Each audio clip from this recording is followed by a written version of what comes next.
SaaS also creates free cash flows, which means that your company does not need substantial starting capital to build towards a complete IT system, but rather you will need to pay a monthly fee. Lastly, the software for the SaaS that you've purchased is almost always up to date, which can lead to competitive edge over your market competitors. Some of the threats of using SaaS is that since all the data of your company is stored on an external server provided by the SaaS company, if the data were to be lost, the recovery process of the data would not be up to your company, but rather the SaaS company that you hired. So in times of emergencies, you might not be in control of the entire process. Data synchronization is also a huge threat to SaaS model systems. This is because every single different service provider has a different format for their data, and as a result, you cannot easily transfer from one service provider to another. There's also no local or in-house IT expert if one of your employees have a question on or how the software works, which means that every time you need help with the software, you must contact your service provider. The flexibility offered by SaaS technology is a huge benefit. However, due to various reasons, your company or your service provider may ask for a contract to be written up, and as a result, this might take away from the flexibility of the SaaS technology. Now I will pass the presentation on to my teammate Prashant as he introduces to you complementary technologies. There are two major complementary technologies to SaaS at the moment.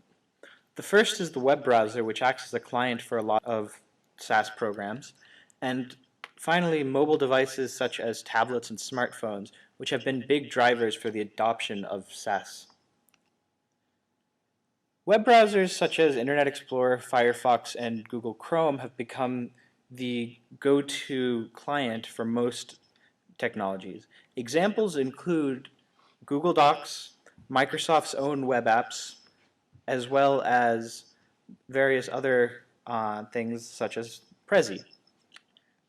The nice thing about the browser is that applications can run inside a client that has already been built, and no further resources have to be taken out to create a client on their own. The other nice thing about using a web browser is that it's portable.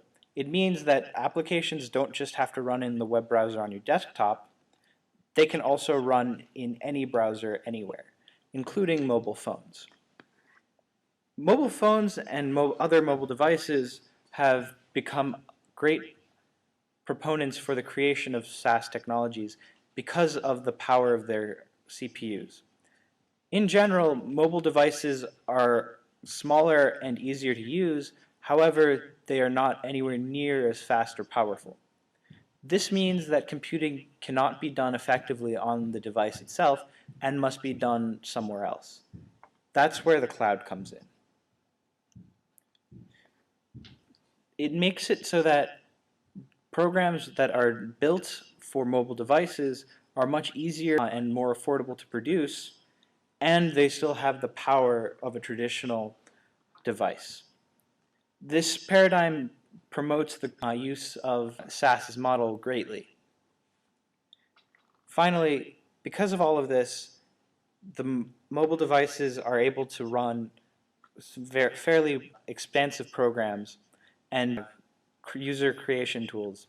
I will now pass it on to Jimmy, who will talk about our recommendations for SaaS. Thank you, Prashant. The four main groups of SaaS users are everyday consumers, small businesses, medium-sized businesses, and large enterprises. The everyday consumer usually focuses on using SaaS products like the Google Suite, since they are often free and easy to use. Consumers usually take a really aggressive approach to these kinds of technologies and often becomes a trend setter in the industry. Small businesses consisting of sole proprietorships, partnerships, and other small proprietary firms will likely adopt SaaS as slow followers. This is mainly because small businesses often have a limited capital and very low capital expenditures. Thus, it would make sense for small businesses to utilize SaaS to export most of its IT costs and capacities after knowing that a SaaS technology has been proven in the market. Medium-sized businesses, often consisting of local, small corporations, take up a significant portion of clients for SaaS providers. This is due to the high cost of creating and maintaining an efficient IT system in their company. As a result, it often becomes significantly cheaper for them to subscribe to a SaaS provider than to take care of their own business operations and customer management. Medium-sized businesses are also fast followers for many reasons. First, they do not put themselves and their company at risk by trying a never-before-used SaaS product. But if a SaaS technology has been efficient and useful in the market, they will invest in it in order to gain the competitive edge. Lastly, the group of SaaS users is large corporations and enterprises. Large companies are usually more cautious and often have to use their own IT staff to handle the different IT problems. They also prefer software tailor-made for their specific business needs because they need the specific functionalities.